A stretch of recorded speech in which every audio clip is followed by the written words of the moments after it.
मुरब्बई मसावत क्या है? मुरब्बई मसावत की आम सूरत यानी क्या? मुरब्बई मसावत के जज़र किसे कहते हैं? मश्क नंबर 2.1 को किस तरह से हल करें? अगर आपके जहन में ये तमाम सवालात घूम रहे हैं तो चलिए इस वीडियो में आपके ये सारे के सारे सवालात का तशफ़ी बख्श जवाब मिलने वाला है। मैं आप लोगों को समझाऊंगा कि मुरब्बई मसावत क्या है, इसकी आम सूरत क्या है, इसके जज़र किसे कहते हैं, और हमारा जो दूसरा सबक है मुरब्बई मसावतें, क्वाड्रेटिक इक्वेशंस, इसकी जो पहली मश्क है उसको किस तरह से हल करें, उन तमाम बातों को आपको इस वीडियो में समझाया जाएगा। इसलिए इस वीडियो को गौर से देखें और आखिर तक देखें। तो चलिए शुरू करते हैं। सबसे पहले मैं आपको समझाता हूँ कि मुरब्बई मसावत क्या है।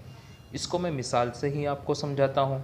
जैसे यहाँ पर एक मिसाल है 2x जमा 3 बराबर 0। अब यहाँ जो मुतग़य्यर है x, उसकी क़ुव्वत कितनी है? उसकी क़ुव्वत कितनी है? कुछ नहीं, यानी 1 है। ठीक है। अब ये जो क़ुव्वत होती है इसको हम कहते हैं मसावत का दर्जा। यानी यहाँ ये जो मसावत है 2x जमा 3 बराबर 0, इसका दर्जा कितना है? यानी इसकी सबसे बड़ी क़ुव्वत कितनी है? 1, इसलिए इसका दर्जा हो गया 1। दर्जा समझ रहे हैं आपको? दर्जा यानी किसी भी मसावत की सबसे बड़ी क़ुव्वत। चलिए अब दूसरी मसावत है 3x की दूसरी क़ुव्वत जमा 2x जमा 5 बराबर 0। इसका दर्जा यानी इस मसावत के मुतग़य्यर की सबसे बड़ी क़ुव्वत, यानी मुतग़य्यर x है तो उसकी सबसे बड़ी क़ुव्वत कितनी है? 2 है। कितनी है? 2। यानी यहाँ पर ये जो दूसरी मसावत है 3x की दूसरी क़ुव्वत जमा 2x जमा 5 बराबर 0, इसका दर्जा 2 है। तो अब देखिए, गौर से सुनिए मैं क्या बोल रहा हूँ।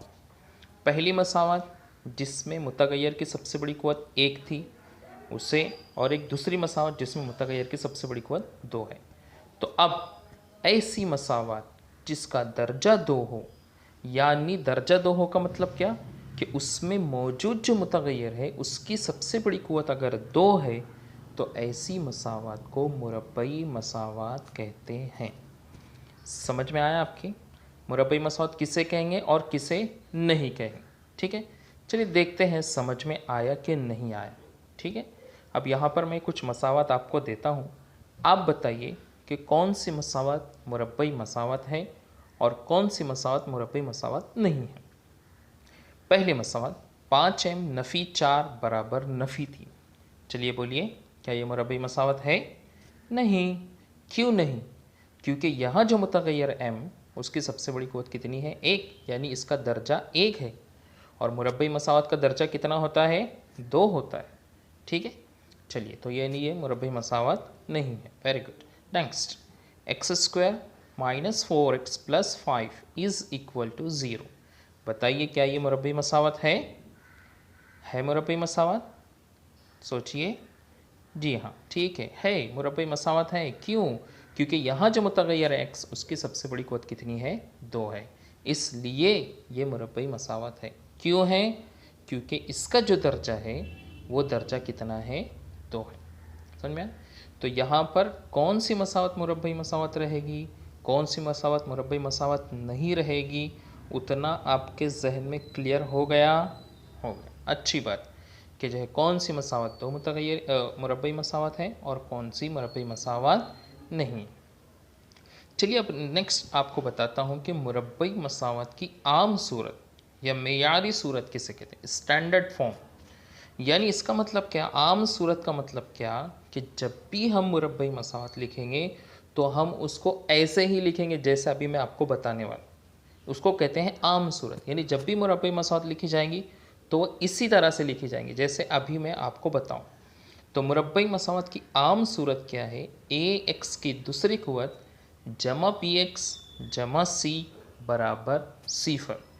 ये मुरब्बई मसावत की आम सूरत है। यानी जब भी आप मुरब्बई मसावत लिखेंगे तो पहले दूसरी क़ुव्वत का रुकन लिखेंगे, उसके बाद पहली क़ुव्वत का रुकन लिखेंगे, उसके बाद मुस्तकिल अदद लिखेंगे, उसके बाद बराबर की निशानी और फिर 0।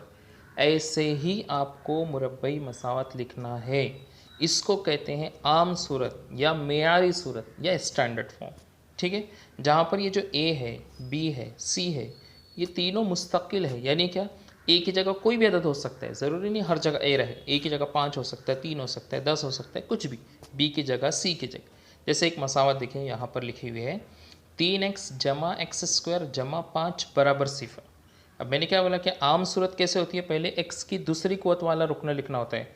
तो यहाँ पर पहले x वाला रुकना है, तो हम पहले क्या करेंगे, x की दूसरी कुवत को लिखेंगे, फिर उसके बाद में 3x को लिखेंगे, फिर उसके बाद में 5 को लिखेंगे, फिर बराबर की निशानी और फिर 0। तो देखिए मियारी सूरत कैसे है, x square plus 3x plus 5 is equal to 0। इसको कहते हैं मियारी सूरत। एक और मिसाल से मैं आपको समझाता हूँ कि यानी अगर जो है अरकान इधर उधर हो गए, उनकी जगह अगर इधर उधर है, तो आपको बराबर से लगाते आना चाहिए। लगाने में आपको बस इतना देखना है कि पहले एक्स स्क्वायर आएगा, फिर एक्स आएगा, फिर मुस्तकिल अदद, फिर बराबर, फिर सिर्फ। जैसे भी देखिए यहाँ पर X square is equal to -2x - 5। अब एक्स स्क्वायर तो है, तो चलिए एक्स स्क्वायर को वहीं रहने देते हैं।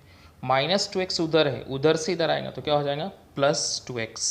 -5 उधर है, उधर से इधर आएगा तो क्या हो जाएगा +5, और फिर उधर कुछ नहीं बचेगा, यानी क्या बचेगा 0। तो हम इसको कैसे लिख सकते हैं, फिर देखिए मैं लिख कर बताता हूँ आपको। ये जो एक्स स्क्वायर है वो तो यही रहेगा, एक्स स्क्वायर इधर ही रहेगा, बस वो जो -2x है ये गौर से देखिए आप लोग, एकदम गौर से। हाँ, एक्स स्क्वायर जो है वो यही रहेगा, -2x उधर से इधर आया +2x, -5 उधर से इधर आया +5 इज़ इक्वल टू 0। इसको कहते हैं मेयारी सूरत। यानी अगर अरकान इधर उधर हो गए तो आप उसको एक जगह कैसे लाएंगे और किस तरह से लाएंगे, वो आपको जो है क्या करना है, देखना है। ठीक है, अब जो है ये मेयारी सूरत आपको समझ में आ गया कि मेयारी सूरत क्या है, स्टैंडर्ड फॉर्म क्या है। ठीक है, आप सिर्फ जो है मेयारी सूरत का जो यानी उसकी जो शक्ल है ax² + bx + c is equal to 0, इसको ज़रा सा आप जो है जहन में रखिए। कभी कभी अरकान जो है इधर उधर दिए जाते हैं, तो आपको अरकान अगर इधर उधर दिए हुए तो उसको आपको लाइन से लगाना रहेगा। कैसे लगाना रहेगा वो 2 मिसालों में मैंने आपको समझाया। चलिए अमली काम के ज़रिए, किताब में एक अमली काम दिया हुआ है, उसके ज़रिए से भी हम मेयारी सूरत को समझने की कोशिश करेंगे, और उसमें जो ABC है उसको भी समझने की कोशिश करेंगे कि ABC, ए क्या है, एक्स स्क्वायर का जो ज़रीब है, यानी एक्स स्क्वायर के साथ जो अदद है उसे हम ए कहते हैं। ठीक है, और बी किससे कहते हैं, एक्स के साथ जो ज़रीब है, एक्स का जो ज़रीब है यानी एक्स के साथ जो अदद है उसको हम बी कहते हैं, और सी यानी क्या मुस्तकिल अदद, उसको सी कहते हैं। ठीक है, यहाँ पर ये जो ए है वो जो है एक्स स्क्वायर का ज़रीब, उसे हम कहते हैं ए, एक्स का जो ज़रीब है उसे हम कहते हैं बी, और मुस्तकिल अदद जो है उसे हम कहते हैं सी। ठीक है, चलिए इसको मैं पहले एक मिसाल से आपको समझा देता हूँ। x² + bx + c is equal to 0, यानी इसको कैसे कंपेयर करते हैं, कैसे हम जो है मवाजना करते हैं कि x² का a क्या है। यानी अगर कोई मसावत आपको दी हुई है और आपसे कहा गया कि इसमें ABC का मवाजना करो, यानी ABC देखो कि a क्या है, b क्या है, c क्या है, तो कैसे देखेंगे उसको मैं फ़िलहाल आपको एक मिसाल से समझाता हूँ, और उसके बाद जो नीचे अमली काम है उसकी तरफ हम जो है बढ़े।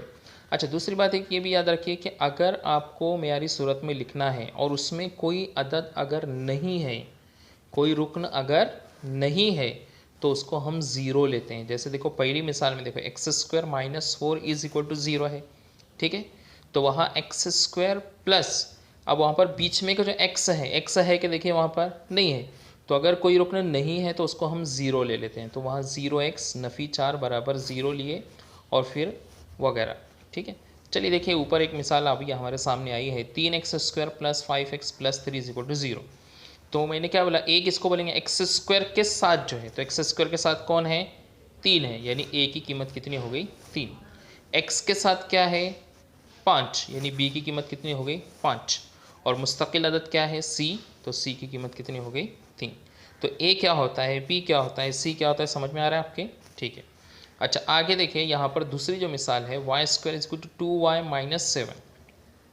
तो ये y² तो यही रहेगा, वो 2y उधर से इधर आएगा तो क्या हो जाएगा -2y, और जो है -7 इधर आएगा तो क्या हो जाएगा +7 इज़ इक्वल टू 0। ठीक है, अब जो है a यानी y की दूसरी कुवत के साथ कोई अदद नहीं, यानी कितना है 1 है, और b यानी क्या कि जो है y के साथ क्या है, तो y के साथ कितना है नफ़ी 2, इसलिए b की कीमत आई नफ़ी 2। और मुस्तकिल अदद कितना है 7, इसलिए मुस्तकिल अदद आया 7। और तीसरी मिसाल में देखिए X square plus 2x is equal to 0 है, तो एक्स स्क्वायर प्लस 2x, अब मैंने क्या बोला कि जहाँ कोई अदद नहीं रहेगा वहाँ हम क्या ले लेंगे 0 ले लेंगे, तो x square plus 2x plus 0 is equal to 0। अब a क्या होता है, a एक्स स्क्वायर के साथ जो है उसको हम a कहते हैं, तो एक्स स्क्वायर के साथ कुछ नहीं यानी कितना है 1, तो वो आ गया a। फिर x के साथ कितना है 2 है, तो यहाँ पर b की कीमत कितनी आ जाएगी 2, और c यानी मुस्तकिल अदद कितना है 0, तो ये आ गया 0।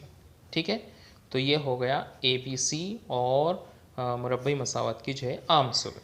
चलिए अब आगे बढ़ते हैं, मसावत का जज़र या मसावत का हल।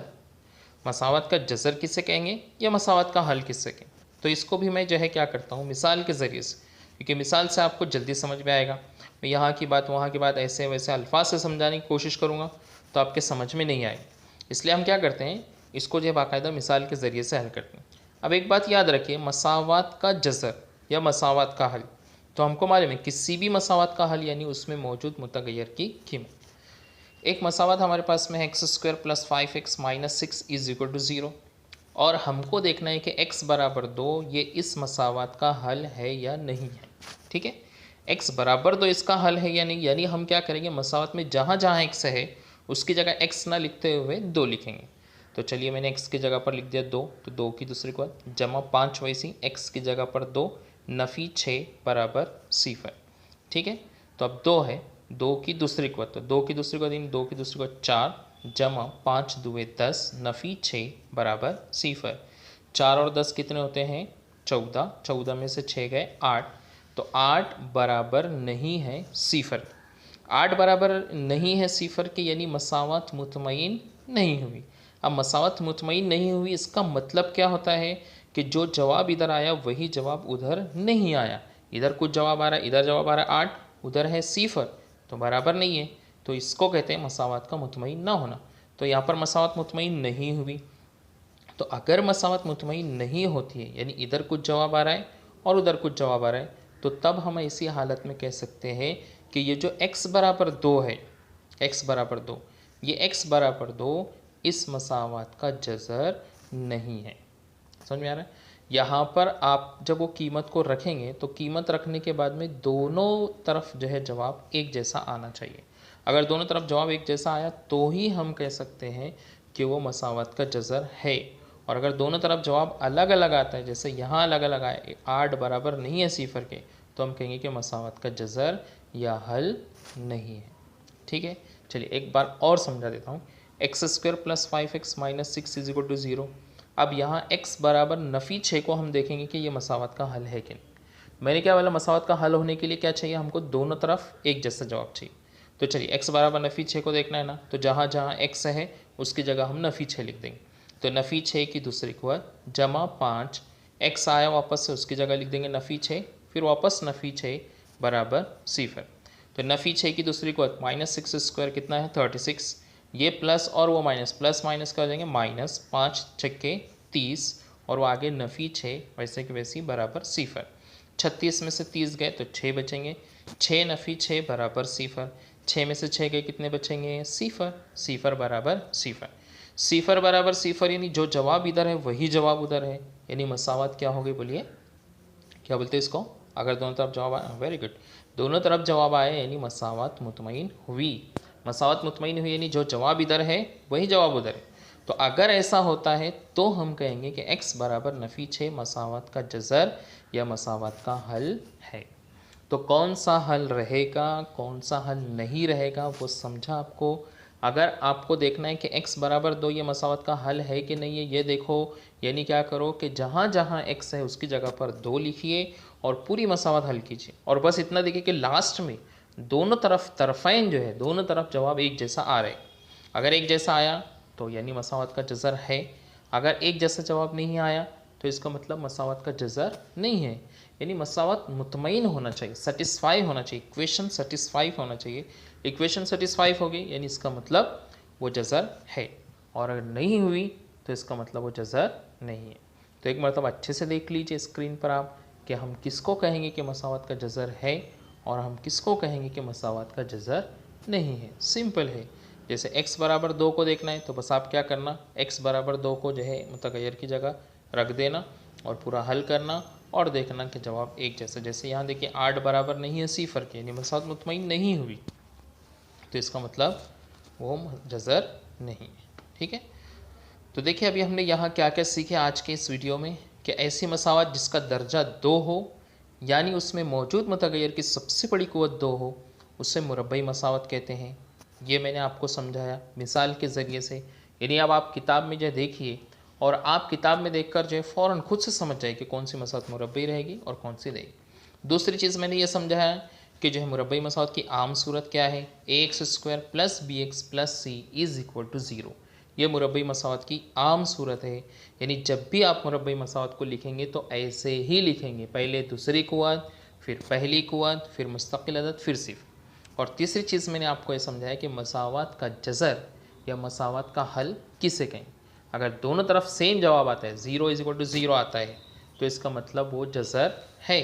और अगर दोनों तरफ जवाब अलग अलग आता है, जैसे एक तरफ फ़र्ज़ कीजिए 12 जवाब आ रहा है और एक तरफ 0 है, यानी 12 बराबर नहीं है 0 के, तो अगर ऐसा आता है तो इसका मतलब वो जज़र नहीं है। तो ये 3 चीज़ें आपको समझाया। अब ये 3 चीज़ें अगर आपको समझ में आ गई, यानी आपको मश्क नंबर 2.1 समझ में आ गई। तो लीजिए अब इसके बाद अगला वीडियो में आपके सामने फिर से जो हाजिर होऊंगा, मश्क नंबर 2.1 की तमाम मिसालों को मैं आप लोगों को जो समझाऊंगा। लेकिन अगर आप चाहते हैं कि मश्क नंबर 2.1 आपके समझ में आए, तो उसके लिए आपको ये सारी चीज़ें समझना है। मुरब्बई मसावत क्या है, मुरब्बई मसावत की आम सूरत यानी क्या, मुरब्बई मसावत के जज़र किसे कहते हैं, और फिर आपको समझ में आएगा कि मश्क नंबर 2.1 को किस तरह से हल करें।